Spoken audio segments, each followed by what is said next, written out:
Hello people of the world. So today is December 27 and napagpasya namin pumunta ng Regina Rica with Don and Kyla. So ngayon, ayan, dumaan kami sa may Tanay, Pamarilake. And ayan nga, i-flex ko lang ang aking driver na napaka-pogi.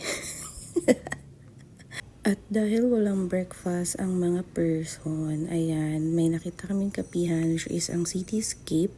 So overlooking siya at yan, napakaganda ng view, napakalinis at napakatahimik. So ayan, umorder na ang mga jawawis and habang kami ni Daddy Boy ay nagpicture-picture lang at sabi niya dyan, Mami, picture tayo sa lahat ng kanto dito. So, ayan nga, para kung kukunin ni Lord sa sobrang liwanag. At ayan na nga, dumating na ang aming order. Isang Spanish latte at isang caramel macchiato for Daddy Boy. And yun, tumuloy na kami sa aming pupuntahan. At nandito na kami sa Regina Rica. So, sabi nila, ang Regina Rica sa Tanay Rizal ay may 308 steps paakyat pupunta sa malaking statue ng Our Lady of Holy Rosary. So, konting trivia lang po. Ang Regina Rica is isang pilgrimage site.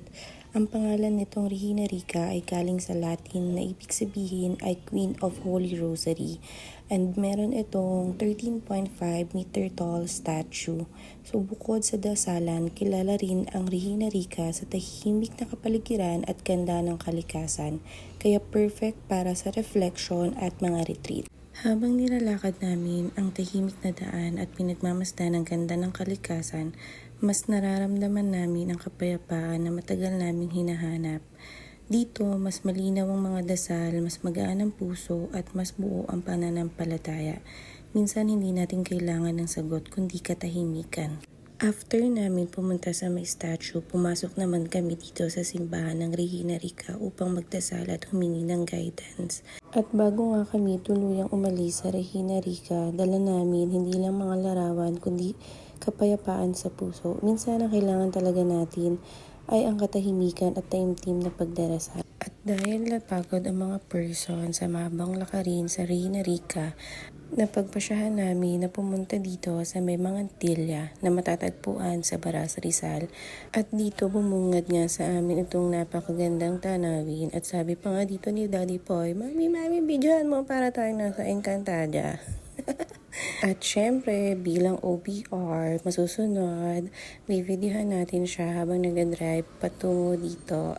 At dahil sumigaw ang lovebird sa likod namin, na gitna kayo, picture namin kayo. Kahit mukha kaming si Koke, ay go for the go.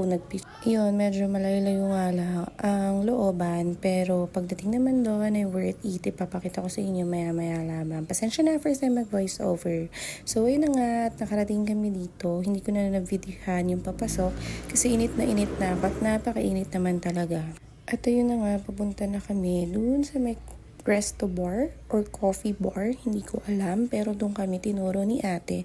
At sabi ko kay Daddy Boy, ako naman picturean mo habang naglalakad papunta doon. At medyo dumistansya ka kasi baka tayo ay malaglag dito sa pond. Hindi ko alam kung pond nga ba to, pero sabi nila ito ay Laguna Bay. Napakaganda dito at napaka-refreshing.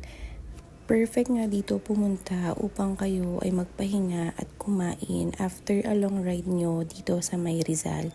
At sa part na yan, nagulat ako. Akala ko sa ibang dadaan si Daddy Boy. Ayun pala, Tagusan lang pala siya. At pagpasok nga namin, napakaganda, napakalinis at napaka-refreshing ng hangin dito. At sa wakas, makakapagpahinga rin at makakakain na masarap na pagkain. In fairness, dito sa mga Antilla, masarap at sulit yung pagkain dito. Ang in-order nga pala namin dyan ay isang sinigang na baboy at Shanghai na isda. Hindi ko lang alam kung anong isda iyon. Yun lamang people of the world.